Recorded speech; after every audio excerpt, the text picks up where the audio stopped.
Y bueno, vamos a continuar las exposiciones. Es el turno de Graciela Manonellas ahora en la posición de la Argentina, que tiene que hacer su presentación. Si Ujú. querés hacer ya la presentación del Power, No, no dice dónde compartir. mientras tanto, hacemos la presentación. Graciela es abogada Ahí penalista, está. es doctora en Derecho y Ciencias Sociales de la Universidad de Huelva en España, también con la summa cum laude, Es que y es secretaria del Centro Argentino de Estudios en lo Penal Tributario. italiano. Graciela, ya te escuchamos. ¿Ustedes me están viendo y escuchando bien? Perfecto. Ah, bueno.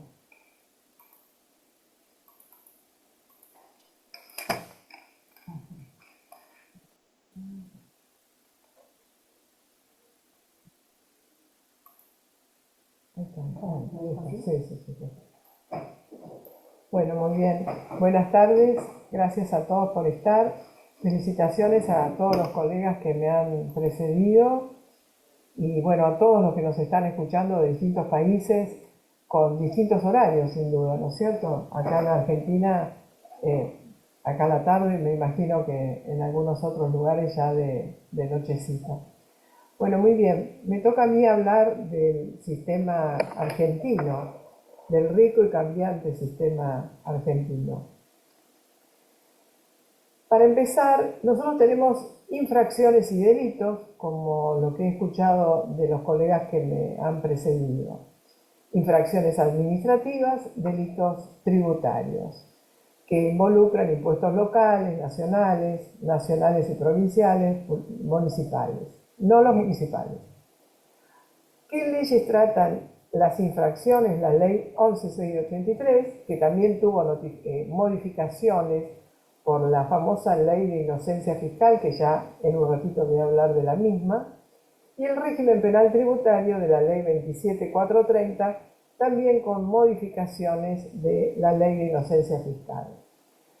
Como infracciones administrativas, por lo que estuve escuchando, tenemos más o menos los mismos, seguramente con modificaciones de monto. Infracciones materiales, infracciones formales para aquellos contribuyentes. Tenemos muchos supuestos de infracciones formales.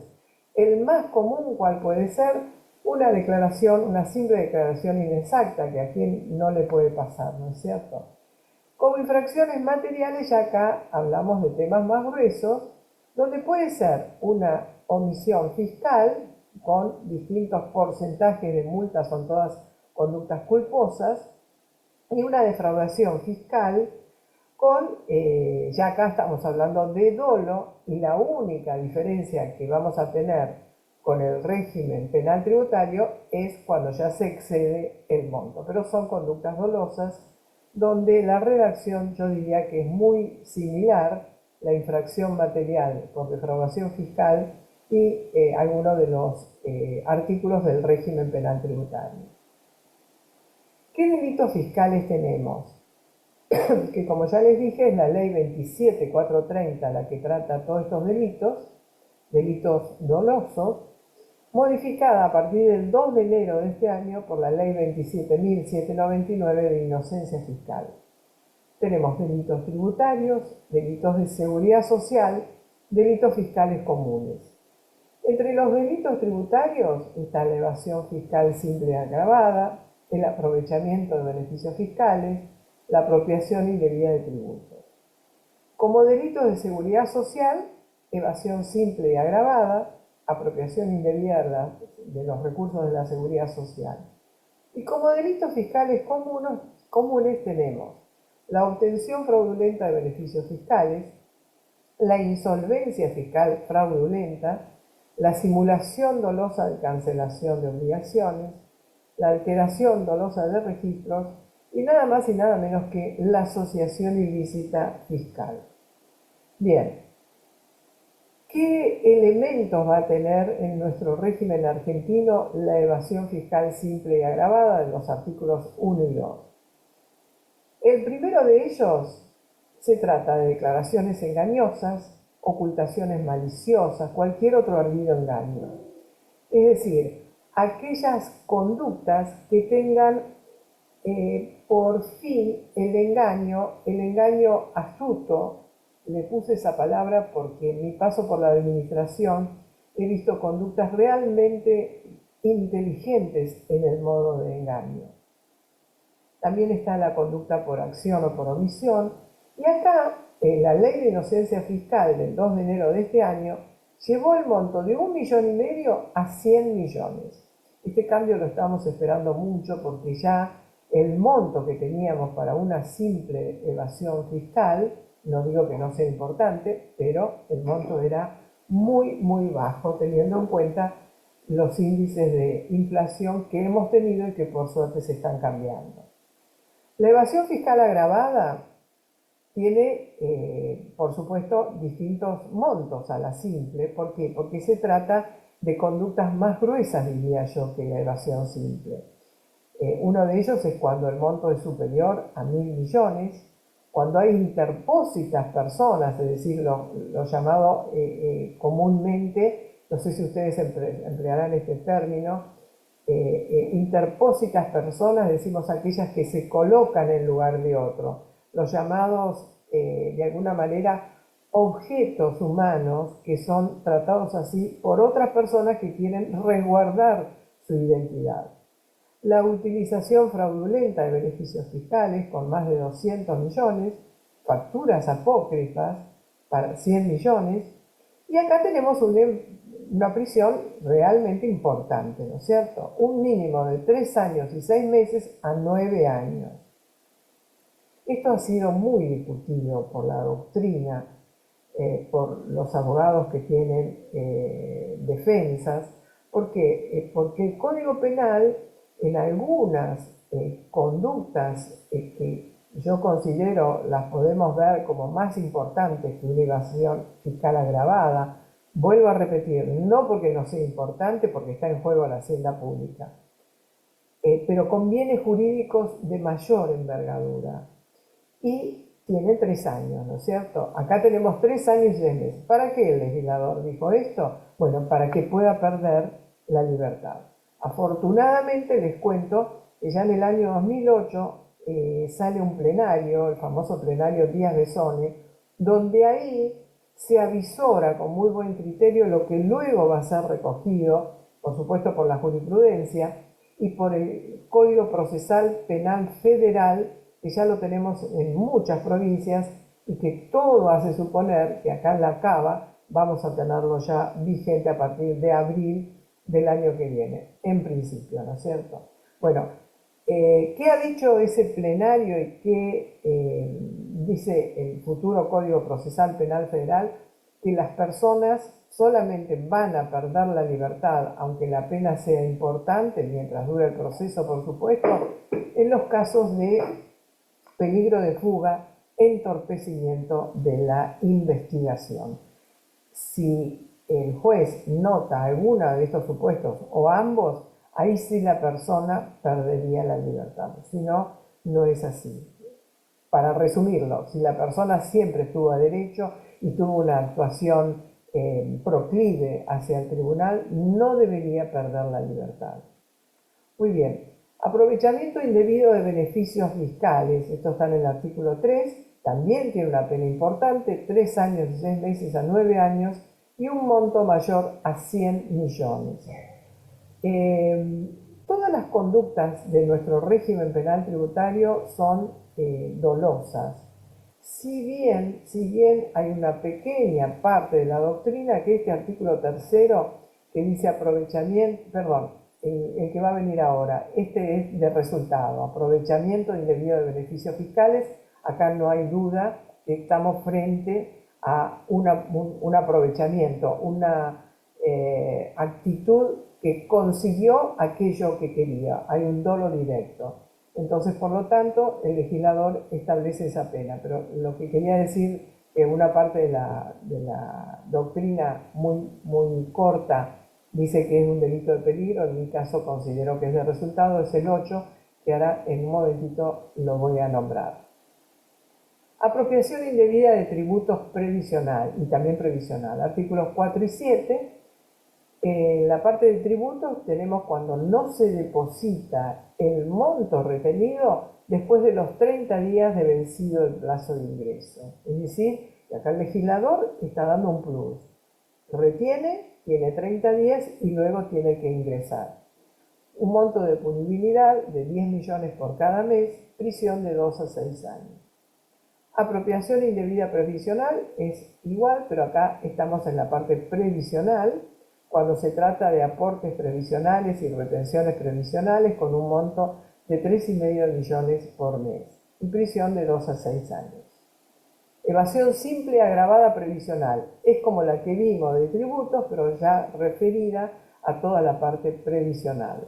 La simple, el legislador le puso con este aumento un monto de punibilidad mayor a 7 millones por cada mes, prisión de 2 a 6 años. La evasión agravada, ¿qué causales toma en cuenta el legislador? Primero, monto superior a 35 millones. También personas interpuestas, el monto 14 millones. Utilización fraudulenta de beneficios fiscales, 14 millones. Todo esto por cada mes y acá sí también con una pena de 3 años y 6 meses a 9 años.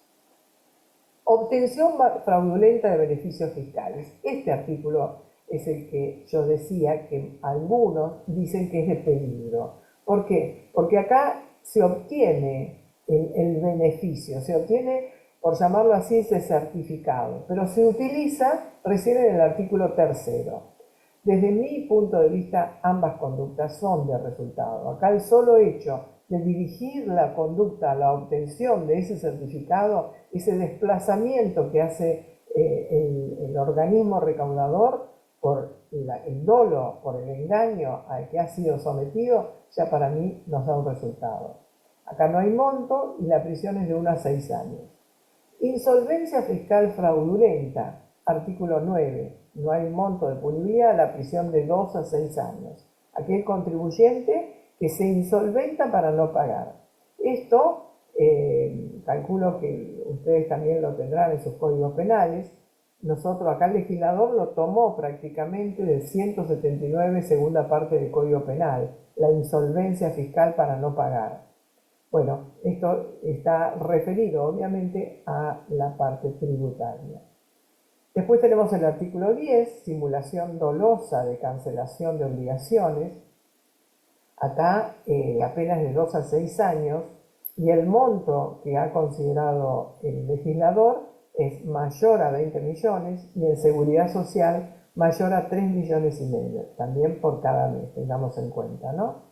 Bien, alteración dolosa de registros. Acá también tenemos un delito complicado, ¿no? O sea, hay una conducta dirigida a alterar aquellos registros informáticos. No obstante, prisión de 2 a 6 años no tiene monto de punibilidad. Asociación ilícita fiscal, que está en el 15C de este régimen penal tributario. Esto fue tomado, por así decirlo, también de nuestro Código Penal argentino, donde está la asociación ilícita. La pena es de 3 años y 6 meses, fíjense ustedes, a 10 años, una pena sumamente importante. No hay monto de punibilidad, por supuesto el número de personas tiene que ser 3 o más, y para el jefe o organizador 5 años de mínimo. Bueno, esto fue tomado cuando salió este artículo. Todos decían, ¿para qué lo pone el régimen penal tributario si ya está en el Código Penal? Pero el legislador consideró que esto específicamente estaba dirigido a todo aquello que atentara contra el organismo recaudador en la parte de hacienda pública, ¿no es cierto? Tributos previsionales. Se trata de asociaciones constituidas con un gran engranaje. No estoy hablando de aquellas células criminales que tenemos en el Código Penal. Estoy hablando de todo lo referido a la parte del organismo recaudador y lo que al Estado se refiere en el bien jurídico, hacienda pública. Bueno, también tenemos la responsabilidad penal de las personas jurídicas en el artículo 13. También muy discutido este tema. Hoy ya cualquier discusión deviene abstracta porque casi todos los países tienen responsabilidad de las personas jurídicas. Bueno, sus comienzos ustedes calculo que también les habrá pasado. Nosotros tuvimos un famoso fallo, Fly Machine, donde el doctor Eugenio Zaffaroni no tuvo la posibilidad de expandirse bien en cuanto a esto. No obstante, creo que el doctor Zaffaroni ya a esta altura, han pasado muchos años, ha cambiado de idea. Porque acá todo lo que decían, epa, pero responsabilizar a las personas jurídicas, ¿qué van a hacer? ¿Van a llevar a la persona jurídica a la cárcel? ¿Y cómo se hace? ¿Y cómo se le toma una indagatoria? Bueno, por supuesto, no hay prisión para las personas jurídicas, se trata de otro tipo de sanciones, no multas inclusive, por supuesto con el mismo derecho de defensa de sus directores y demás, porque les aclaro que esta responsabilidad es autónoma de los directores, gerentes o representantes que tenga esta persona jurídica. La forma en que va a defenderse esta persona jurídica respecto de los directores, gerentes, es totalmente independiente. Vale decir que en la justicia se va a llamar a indagatoria a la persona jurídica, que va a ir uno de sus representantes a declarar, y todo lo que sea directores, gerentes o representantes van a tener indagatoria por otro lado. Esto le pongo un poco de énfasis porque recién en los comienzos, claro, muchos juzgados llamaban a la empresa y llamaban a los directores, hasta que esto se dijo, no, no, no, acá el derecho de defensa es independiente para cada uno.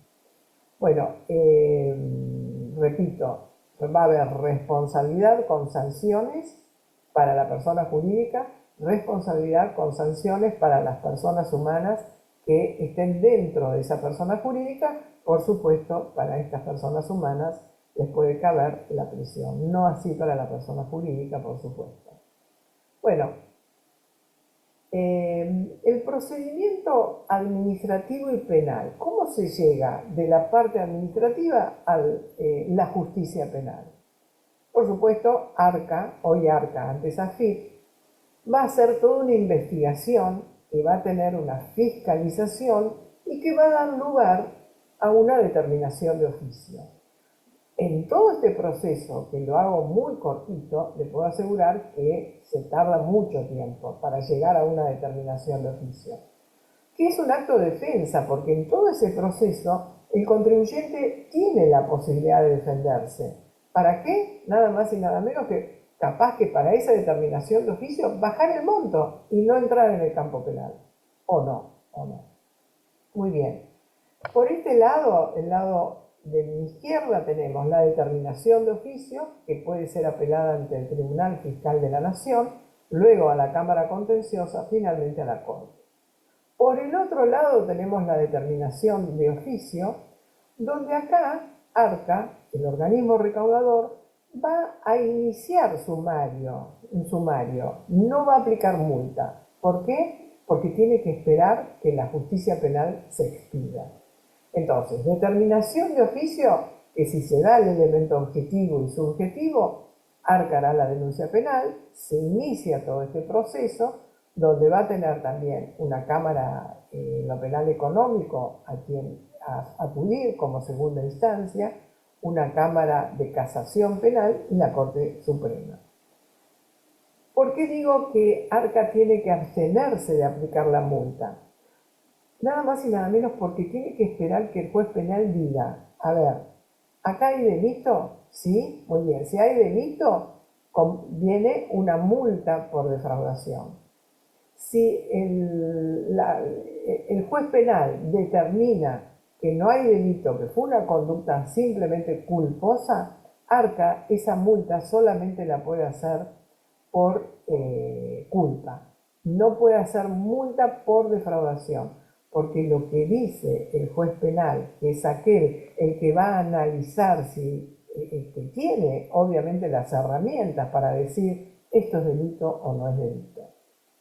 Entonces hace cosa juzgada la decisión del juez penal. Muy bien, ¿qué pasa con la probation? Esta salida tan importante, ¿no?, que la tenemos en el Código Penal. ¿Es posible aplicarla en el régimen penal tributario? Bueno, esto dio muchas idas y venidas, hasta que se modifica el Código Penal en el artículo 76 bis, y ahí el legislador dice, señores, no hay probation ni para Código Aduanero 22415, ni para la ley penal tributaria que regía en ese momento, que era la 24769, y sus respectivas modificaciones. Para aquellos que nos enseñaron hace muchos, muchos años, cuando éramos estudiantes del derecho penal, que el derecho penal es la última ratio, que el derecho penal debe ser leído con precisión, palabrita por palabrita, que no lo podemos leer en conjunto esa oración, tenemos que razonar bien cada una de las palabras, porque no podemos decir, esto me parece que es una defraudación, esto me parece que es una estafa, esto me parece que es un homicidio. No, no. Acá tiene que entrar justo el hecho en el tipo penal. Entonces, claro, leemos que no se aplica la probation para la 24769 y sus modificaciones, dijimos, muy bien, para esta ley no se aplica, porque además esta ley está derogada. Sale la 27430, que es una ley nueva, que deroga la 24769. Entonces decimos, muy bien, nos atenemos a la letra del Código Penal en el artículo 76 bis. No procede para la 24769, pero sí procede para la 27430, que es una ley nueva. Y si no, que el legislador lo diga, que se vuelva a modificar este artículo. Bueno, todo esto que estoy poniendo tanto énfasis.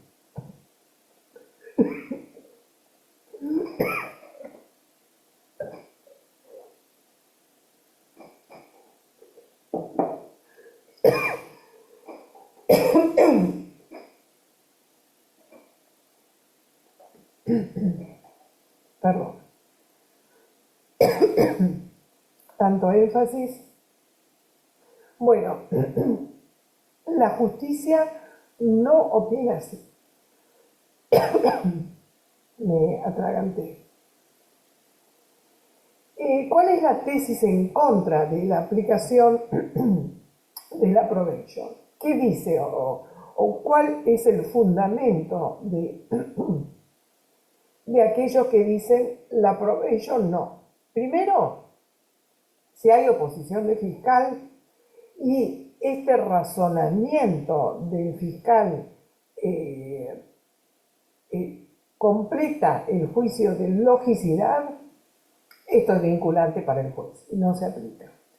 Segundo, también, dice, la derogación de la 24769 no puede interpretarse como la anulación del régimen. Este régimen continúa en la nueva ley, por lo tanto la probation no se aplica. Quiere decir, resumiendo, ¿qué interpretó la justicia o parte?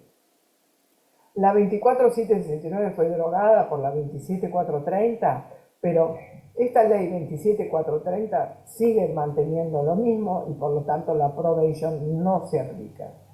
Bien, respetemos esto, no lo comparto en mi parte, y tan efusiva me pongo que me llevó a atragantarme. Pero bueno, no, me cuesta mucho entender que no se respete tal cual la letra de la ley.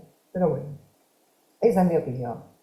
Tesis a favor de la aplicación de la probation. Bueno, la Corte se ha expedido en numerosos fallos, ahí están nombrados, y además como garantía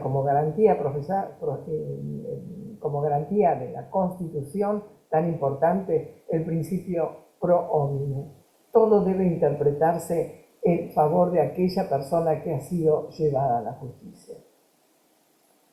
Muy bien, llegamos a, ya para ir concluyendo, la Ley de Inocencia Fiscal, como les dije, de este 2 de enero del año 2026, la Ley 27.799, que tanto estuvimos esperando por numerosas cosas, entre ellas fundamentalmente porque Arca ha dicho lo siguiente ahora: cambiemos esa presunción de culpabilidad de todos los contribuyentes, porque todos los contribuyentes parecían que todos eran enemigos, es decir, que todos eran evasores. Hoy vamos a considerar evasor al que realmente lo es, pero vamos a cambiar esa presunción de culpabilidad que antes se tenía. Y solamente se van a llevar a la justicia aquellas conductas que tengan una gran entidad, un perjuicio real y significativo para la hacienda pública. Se va a dejar atrás una estructura donde pareciera que todo era criminal, que todo había que sancionarlo y con un gran rigor. Esto, por supuesto, nos lleva a la justicia restaurativa, ¿no es cierto? Esa justicia que viene aplicándose ya en muchos países, que nosotros también la tenemos y que vamos a elegir aquellas conductas donde tienen una gran afectación al bien jurídico. Esto va a dar una respuesta más eficiente. Vamos a descomprimir a los tribunales de la gran cantidad de causas, casi podemos decir muy de bagatela. En cuanto al monto, hemos discutido si está bien que tenga monto, que no, esto también ha pasado en muchos países, pero bueno, hoy creo que debemos conformarnos, más allá que muchos dicen también es poco este aumento que hubo. Bueno, por suerte lo tenemos, ¿no? Veremos más adelante, ya la ley lo prevé. Entonces, ¿por qué estábamos esperando esto? Y porque el régimen de la 27430 había dicho que se iba a aumentar los montos por un índice que se iba a publicar. Esto nunca se publicó y por eso es que llegamos a un monto tan irrisorio de 1,5 millones, que hoy ya lo tenemos en 100 millones. Es decir, que va a haber aproximadamente, se dice, un 80% de descriminalización de causas con esta nueva normativa. Bueno, acá están los montos, que ya los he nombrado. ¿Y cuál fue el factor de corrección? Que más o menos vimos que han tenido un 66%. Y en la parte previsional un 35, un 40%. O sea, que hubo un factor mayor de corrección en toda la parte tributaria con su correlato con la parte previsional. Este artículo del régimen penal tributario, el 16, es muy importante. ¿Por qué? Porque acá se le da una pauta muy importante antes de hacer la denuncia y cuando ya la denuncia está hecha. ¿Por qué? Porque en el primer párrafo de este artículo 16 se dice no hay necesidad de hacer la denuncia penal, o mejor dicho, no se hace la denuncia penal cuando el contribuyente cancela en forma incondicional y total el monto que le está reclamando el organismo recaudador antes de efectuar la denuncia. Si es así, no se hace la denuncia y este beneficio ARCA solamente se lo va a dar por única vez. ¿Por qué? Bueno, porque lo va a anotar en un registro. Señor contribuyente, usted está anotado ya, no puede volver a tomar este beneficio. El segundo párrafo toma en cuenta cuando ya se hizo la denuncia penal. Entonces es más o menos igual en el sentido de que el contribuyente tiene que aceptar en forma incondicional y total, pagar todo, pero acá el legislador pone un plus, un 50% adicional de la suma total, que no es poca cosa, ¿no es cierto? ¿Cuál es la naturaleza de ese 50%? El legislador no lo ha dicho. Lo que se piensa es que es como un plus. Bueno, ahora está en la justicia penal, puede salir, sí. Además puede salir las veces que quiera, porque no dice por única vez, pero va a pagar un plus. Ese monto lo tiene que pagar dentro de los 30 días de haberse llamado a indagatoria. Este beneficio, sea antes de la denuncia penal, después de la denuncia penal, solamente va a ser para los artículos 1, 2, o sea, evasión fiscal simple y agravada, aprovechamiento indebido de beneficios fiscales, artículo 3, evasión previsional simple y agravada, 5 y 6. O sea, para 5 artículos nada más. ¿Qué dice también el legislador en esta ley?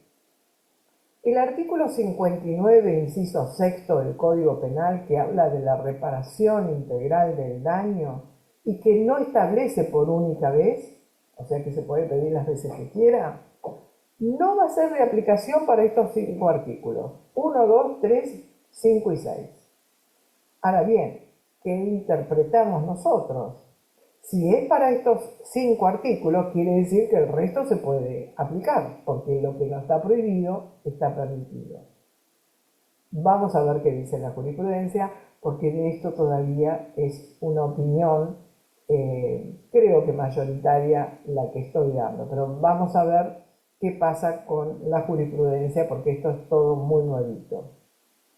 Bueno, ahí teníamos recién el cuadro. Acá tienen ustedes la explicación, por si después lo quieren leer, pero bueno, primer párrafo antes de la denuncia, segundo párrafo después de la denuncia con un 50% además que va a tener que pagar el contribuyente.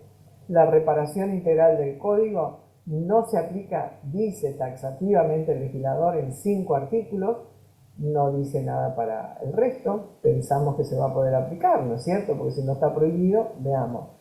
Sí le puedo decir, habrá llegado a conocimientos de ustedes el problema que tiene la AFA en Estados Unidos, en nuestro país. Acá en nuestro país la AFA pidió esta reparación integral, pero la Cámara en lo Penal Económico lo rechazó con el fundamento de que solamente se da cuando son delitos con monto determinado. Y además dijo, hay una ley especial para salir del proceso, que es la ley 27430 en los artículos que acabo de decir. Entonces, como que le dijo a AFA, señor, usted me está pidiendo en un delito que no tiene monto, además tiene una ley especial que regula todo esto. Vaya a esa ley especial, porque la ley especial deroga a la general. Así que hasta ahora no se lo han dado. Bueno, este es el segundo párrafo que lo acabo de explicar. Después del artículo 16, de la salida del proceso, lo que nosotros llamamos la famosa bala de plata, el legislador pone un artículo a continuación en el cual establece específicamente lo que acabo de decir. El 59, inciso sexto, no se aplica para 5 artículos. Y viene otro artículo incorporado después del 16 primero, este sería el 16 segundo, donde establece algo muy importante. Fíjense ustedes. La acción penal tributaria y de recursos de la Seguridad Social no proseguirá cuando se encuentren prescritas las facultades del organismo recaudador para determinar tributos y recursos de seguridad social. Esto es nuevo. ¿Qué quiere decir? Que si ya prescribió la facultad de ARCA para reclamar el tributo o seguridad social, no se puede denunciar y la causa penal no sigue adelante. En cambio, antes pasaba lo siguiente: estaba hecha la denuncia, prescribía tributariamente mientras duraba el proceso, pero el juez penal decía, a mí no me interesa que haya prescripto tributariamente. Yo estoy analizando un delito, no me prescribió, puedo seguir adelante investigando. Hoy la propia ley le dice no, no puede. Entonces, baja de 5 años los términos de prescripción a 3 años, ¿no? O sea, importante esto. Siempre y cuando no sea impugnada, ¿no es cierto? Y esa impugnación es cuando se trate de ajustes importantes, haya una contradicción muy, muy importante. Entonces, en este caso, siguen los 5 años y siguen los 10 años para aquellos contribuyentes que no están registrados. Pero esto es sumamente importante, porque entonces, ¿qué situaciones podemos ver en la práctica? Si no se hizo la denuncia, prescribió tributariamente, no puede iniciarse acción penal. Si hay determinación de oficio y prescribió, no se hace la acción penal. Si está en un proceso penal y prescribió tributariamente, el proceso penal no puede seguir. Es muy importante esta modificación. Para ir terminando, tenemos el artículo 19 de este régimen penal tributario, donde yo diría que es una fortaleza, por así llamarlo, para el funcionario de ARCA. Porque acá le dice los supuestos en que no debe hacer la denuncia. ¿Cuáles son estos? Ya teníamos 2 supuestos. Primero, cuando no se ha verificado la conducta punible de forma manifiesta. Hay ajustes técnicos, hay contradicciones. Entonces, en este caso, si ARCA todavía no lo tiene bien definido, no puede hacer la denuncia. Otro supuesto que ya teníamos es la presunción, es decir, la materia penal no acepta una denuncia solamente de presunciones. Acá se dice que tiene que haber dictamen jurídico en estos dos supuestos. Esta ley de inocencia fiscal incorpora dos supuestos más en que no hay que hacer denuncia. Primero, o inciso C, cuando hay una declaración, una exteriorización fundada del criterio interpretativo que el contribuyente aplica, de por qué considera que tal hecho, tal conducta, él la toma con esta interpretación. Entonces, si él lleva claramente al organismo recaudador cuál ha sido su interpretación, en este caso no hay que hacer denuncia. Y el otro supuesto que se agrega con la ley de inocencia fiscal es el caso de declaraciones juradas originales o rectificativas que se realizan antes de que tenga la intervención del organismo recaudador, es decir, cuando hay espontaneidad. En este caso tampoco. Acá se dice que no hace falta dictamen jurídico. Desde mi punto de vista, yo creo que ARCA va a tener dictamen jurídico en los 4 casos, porque es la manera también que tiene de fundamentar, de poder decir por qué se hace denuncia y por qué no se hace la denuncia. Muy bien, acá están detallados los 4 incisos que acabo de explicar y tenemos los hechos. Esto es digamos, casi la última modificación de la ley de inocencia fiscal en lo que al régimen penal tributario compete, es decir, aquellos hechos ocurridos con anterioridad a la entrada en vigencia de la ley de inocencia fiscal, es decir, 2 de enero del 2026, todos los hechos anteriores, ahora hay que analizarlos en base a los nuevos montos con la ley de inocencia fiscal. Por lo tanto, si no se llega a ese monto actualizado, que lo tenemos todo este año 2026, se aplica la ley penal más benigna, ¿sí? La conducta o no se denuncia o queda desincriminada. Ahora bien, esta ley para el año 2027 ha establecido que va a hacer un ajuste, va a aumentar. Entonces, en este caso se agrega estas palabritas. Acá se tomará en cuenta el importe vigente al momento de su comisión. Entonces, en este aspecto, acá pueden suceder 2 cosas. Que no se aplique la ley penal más benigna, porque en el 2027 la ley dice se debe tomar en cuenta el monto al momento de la comisión del hecho. Entonces, no habría ley penal más benigna. No obstante, veremos qué dice la jurisprudencia, porque los defensores con buen criterio van a pedir ley penal más benigna, ¿no es cierto? En principio, yo creo que no se va a dar, ¿no? Entonces, tenemos año 2026, los montos nuevos, todo lo que está en trámite va a caer en la medida que tenga un monto menor a estos nuevos montos. Año 2027, acá se va a aplicar el UVA. Entonces, va a haber una modificación que ARCA la va a reglamentar y la va a dar a conocer, que va a ser con esta evaluación. Va a tomar el UVA, que dependerá del SER, y la inflación del IPC. Es decir, todo un análisis técnico habrá que ver para, a partir del 1 de enero del 2027, qué montos tenemos. Como para dar un ejemplo, yo acá puse, si hay un proceso en el año 2024 por una evasión fiscal simple, supongamos, de 1.600.000, ¿sí? O sea, mayor a 1,5 millones, que es lo que teníamos antes. En este caso, se aplica la ley penal más benigna, que es la ley de inocencia fiscal, que elevó el monto a 100 millones. Acá no hay problema. Vamos a otro ejemplo. Evasión fiscal simple iniciado en marzo de 2026. Este año por 101 millones. Donde acá ya tenemos que la evasión simple es mayor a 100. Hicimos una denuncia por 101 millones. 2027 se actualiza por UVA y supongamos que sea 115. Pero acá el legislador dice, cuidado, porque hay que tomar el monto no este nuevo, sino en el momento en que se cometió. Entonces será 101 millones porque se toma en cuenta el momento de la comisión del hecho. Por lo tanto, seguirá el proceso y no se aplica la ley penal más benigna en principio. En principio, con buen criterio se va a pedir. Vamos a ver qué hace la jurisprudencia. Esto también lo tenemos en la redacción de lavado de activos, donde también acá el legislador dijo, el valor tiene que superar 150 salarios mínimos vitales y móviles al momento de los hechos, ¿no? Y hasta ahora se está respetando eso.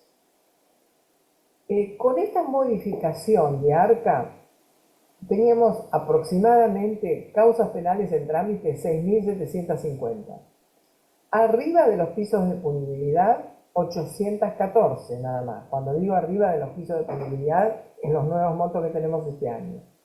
Con asociación ilícita, es decir, sin monto, sin condición objetiva de punibilidad, teníamos 491 causas. Abajo del monto, 5.415. Quiere decir que hay un 81% de causas que quedan abajo, que se desincriminan. Si el sumario se inició por defraudación, se hace la denuncia y el juez sobresee por ley penal más benigna. En este caso, si el juez sobresee por ley penal más benigna, ARCA puede dictar la multa por defraudación. ¿Por qué? Porque el juez penal no analizó el hecho. Si no se inició sumario, por supuesto, puede dictar multa por defraudación. En cuanto a lo que dice el artículo 16, que es la salida del proceso, que es por única vez, ¿qué pasa si en alguna provincia ya se utilizó ese beneficio? Bueno, ARCA en estos momentos no está preguntando a las provincias, así que esto no va a influir. El 50% ya les dije que la naturaleza de este 50% no se sabe qué es. Yo considero que es un plus, como un algo más, por ya haber llevado esto a la justicia penal. Si un contribuyente hace una denuncia vinculante porque considera que su hecho no está agravado, luego el fisco considera que sí, en este caso el fisco no debería hacer denuncia penal porque está todo exteriorizado. Este artículo 19, que les aclaro, algunos estaban en desacuerdo porque decían, ¿para qué hay que decirle a un funcionario que es especialista en derecho penal cuándo tiene que denunciar y cuándo no? Desde mi opinión, creo que es una ayuda más que tiene el funcionario. Este artículo lo teníamos con la ley 24769 del año 97. En el año 2011, con la reforma de la ley 26735, lo elimina. Lo reincorpora con la 27430 en el año 2017 y esta ley de inocencia fiscal lo sigue manteniendo y agrega, como les dije, dos incisos. Un tema Graciela, importante. ya estamos sobre la hora, Muy ¿eh? bien, ya estoy terminando. Simplemente algo que me parece importante. ¿Qué pasa en el caso del lavado de activos, ¿no? Como si la redacción que tenemos cambió delito por ilícito, y sabemos que se puede, por lo menos en nuestro país, condenar por lavado de activos sin tener una condena anterior. Sí, la Fiscalía tiene que demostrar elementos del delito anterior, ¿no? Pero esa prueba indiciaria se puede dar, por ejemplo, por incrementos patrimoniales, operaciones inusuales, o sea, que ese delito precedente hay muchas maneras de llegar a establecerlo, sí, aunque no existe una condena. Entonces, el lavado de activos, aunque no tengamos, aunque hay un monto superior, aunque puede desincriminarse una evasión, en este caso ya hay jurisprudencia donde el blanqueo de capitales puede seguir investigándose, ¿no es cierto? Bueno, acá por supuesto es la UIF la que ha intervenido, ¿no? Y en nuestro país respetamos mucho el tema de todas las observaciones que nos han hecho, con lo cual el lavado de activos sigue siendo un aspecto que no hay que dejarlo de lado, pase lo que pase. Y tenemos también el tema que ahora compete contadores, abogados, escribanos.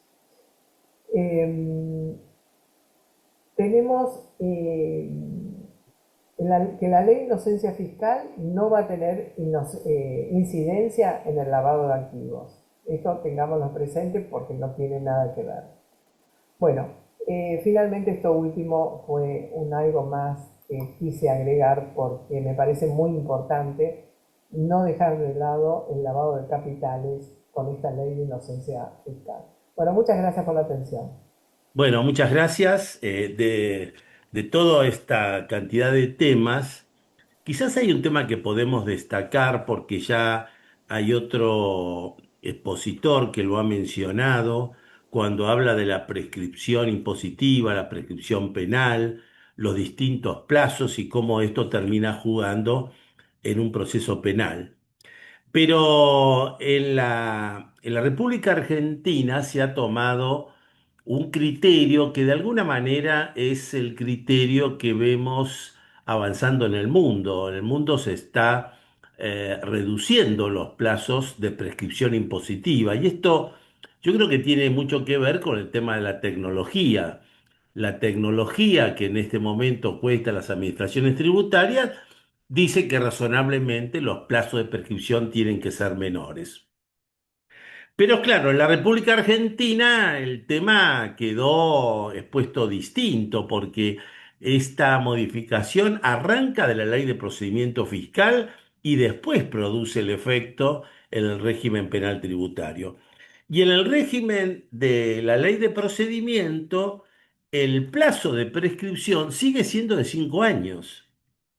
El plazo general sigue siendo de 5.